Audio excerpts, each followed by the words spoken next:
Hola chicos, ¿cómo están? Espero que estén muy bien. Pues el día de hoy vimos en clase lo que es el periodo o el movimiento romántico, también conocido como el romanticismo. ¡Ah! Hola chicos, el día de hoy vimos en clase un periodo de las artes y donde está incluida la música que se llamó romanticismo. Fue un periodo que abarcó aproximadamente de 1800 a 1880. Pero, ¿qué fue el romanticismo? El romanticismo fue un movimiento cultural que se originó en Alemania y en Reino Unido a finales del siglo XVIII, como una reacción revolucionaria contra la Ilustración y el neoclasicismo, confiriendo prioridad a los sentimientos. Es considerado como el primer movimiento de cultura que cubrió el mapa completo de Europa. En la mayoría de las áreas estuvo en su apogeo en el periodo aproximado de 1800 a 1880. París fue el punto de convergencia del movimiento romántico en los salones burgueses de la época. Es la valorización de lo particular y lo nacional por encima de lo universal. Surge el yo como individuo. Antes todo era visto como de una forma colectiva y en el romanticismo, pues bueno, se busca la expresión de los sentimientos a través del arte. Entonces, por esa razón es que también puse esta pintura que pues se puede visualizar a un caminante frente a un océano de nubes, ¿no?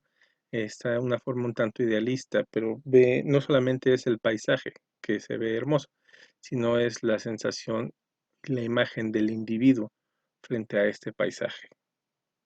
Importa el individuo, importa la nación, cada una por separado. Pero esto no surge así, porque sí, tiene tres antecedentes históricos muy importantes. Uno fue la Revolución de las 13 Colonias de Inglaterra en 1776, o sea, Estados Unidos. La Revolución Francesa en 1789 y la primera Revolución Industrial que empezaba a cambiar la vida tradicionalmente agraria, ¿sí? Todos estos cambios que ocurrieron antes, pues fue lo que dio origen a las ideas del romanticismo. Ahora, en el romanticismo se utilizaba una nueva forma de composición, la microforma.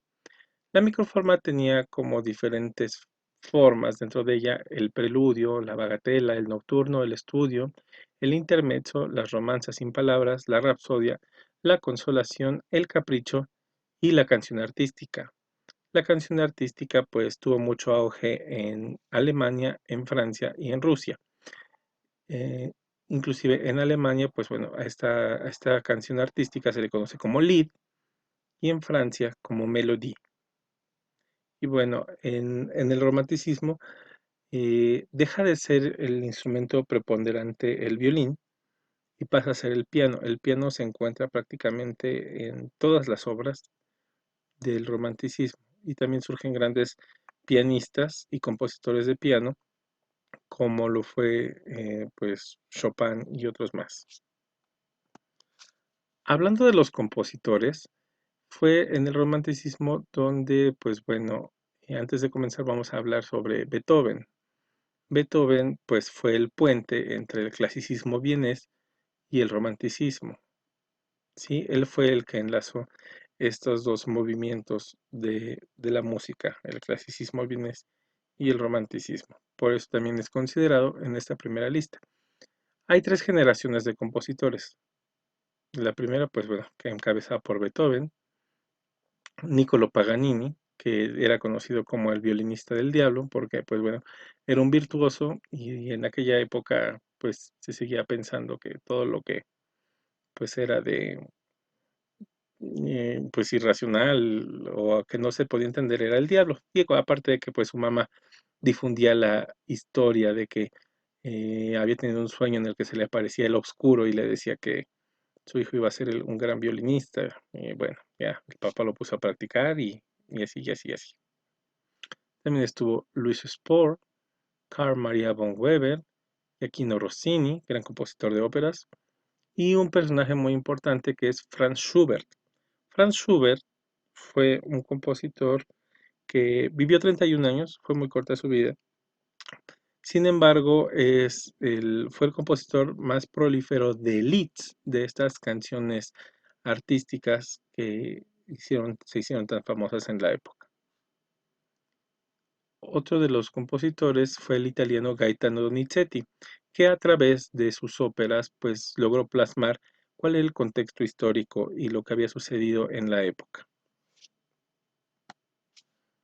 La segunda generación fue compuesta por Vincenzo Bellini, Héctor Berlioz, Félix Mendelssohn, que pues bueno, Félix Mendelssohn es el que rescató las obras de Johann Sebastian Bach cuando encuentra su Pasión según San Mateo, y bueno, se pone a investigar y a buscar y encuentra muchas obras y las rescata. Otro es Robert Schumann, Frédéric Chopin, que pues bueno, un gran pianista, gran compositor y que pues prácticamente él comentaba sobre la esposa de precisamente de Robert Schumann, Clara Schumann, decía que era la única mujer alemana que podía tocar sus obras, porque no quisieron las otras, porque no quisiera que la tocaran otras mujeres, sino porque eran muy complejas. Y bueno, obras muy increíbles. Ahora también este es Franz Liszt, Richard Wagner, Giuseppe Verdi. Verdi pues es el que compuso las obras, las óperas, como la ópera Nabucco, donde se encuentra una pieza, bueno, una pieza para coro que se llama Va Pensier, ¿sí? Y antes, bueno, este de aquí es Verdi y este es Richard Wagner. Richard Wagner que sobre todo en las sinfonías, pues bueno, las componía de una manera muy particular, con un sonido muy fuerte, muy imponente, tanto que inclusive a las orquestas que tocan su música se les conoce como orquestas wagnerianas. Bueno, tenemos otros compositores como Charles Gounod, César Franck y Anton Bruckner. Y de la tercera generación tenemos a Johannes Brahms y a Camille Saint-Saëns. Ahora, habíamos dicho que lo que buscaba también el romanticismo era enaltecer a la cultura propia de las nacionalidades de cada uno de estos compositores, razón por la cual hay una subdivisión en esta tercera generación que son los compositores nacionalistas.